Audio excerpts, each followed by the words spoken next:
রক্ত লাগলে রক্ত নেই, চারটি আসন ফেরত দে।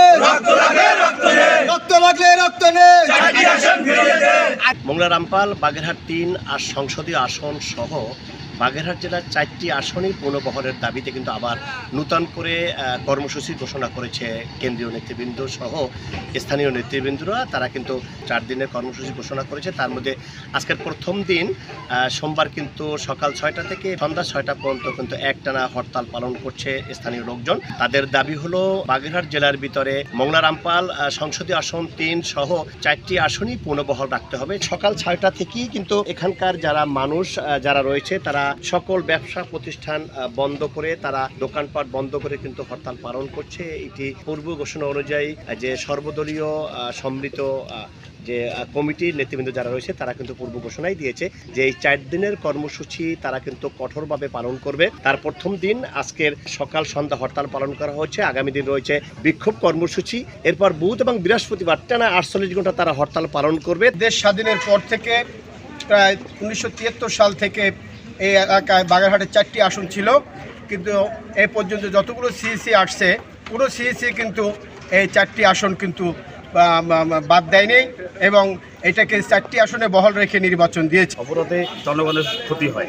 এখানে অবরোধের কারণে গার্মেন্টস ফ্যাক্টরিতে লোকজন যেতে পারছে না, মনে করেন শ্রমিকরা কাজ করতে পারছে না, দিনমজুরেরা কাজ করতে পারছে না। এই মোংলার অনেক লোকজন আছে তারা দিন আনে দিন খায়, তাদের যদি কাজ বন্ধ থাকে তাহলে তো তাদের ক্ষতি হবে। আমরা এটা চাই না। আমরা চাই সিইসি যে অবৈধ সিদ্ধান্ত নিয়েছে সেই সিদ্ধান্তকে বেরিয়ে আসুক এবং আমাদের বন্দর সচল থাকুক। বাগেরহাটের সাধারণ জনগণ সবাই একত্রিত হয়েছে এবং আমাদের বাগেরহাট জেলা সহ যে সকল উপজেলায় নির্বাচন কমিশনের অফিস আছে সেসব জায়গায় আমরা তালা ঝুলিয়ে দিয়েছি। আমাদের দাবি আদায় না হওয়া পর্যন্ত এখানে কোনো নির্বাচনী কোনো কার্যক্রম আমরা করতে দিব না। বাগেরহাট জেলার 4টি আসন পুনর্বহালের দাবিতে আমাদের 4 দিনের যে কর্মসূচি ছিল সেটা প্রথম দিন আমরা বিক্ষোভ মিছিল এবং লিফলেট বিতরণের মাধ্যমে শুরু করছি। আজকে স্বতঃস্ফূর্তভাবে হরতাল পালন হচ্ছে।